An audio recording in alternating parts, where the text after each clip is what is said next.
எனக்கு செய்த எல்லா நன்மைகளுக்காகவும் நான் அவருக்கு என்ன கைமாறு செய்வேன்? மீட்பின் கிண்ணத்தை கையில் எடுத்து ஆண்டவரது பெயரை தொழுவேன்.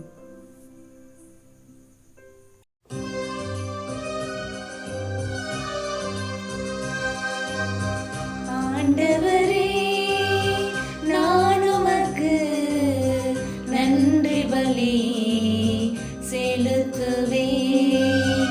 ஆண்டவரே, நான் உமக்கு நன்றி பலி செலுத்துவேன்.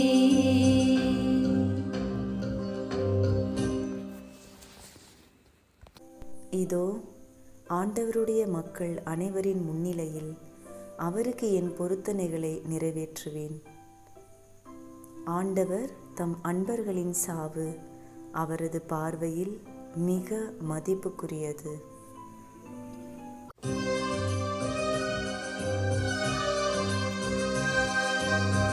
ஆண்டவரே, நான் உமக்கு நன்றி பலி செலுத்துவேன்.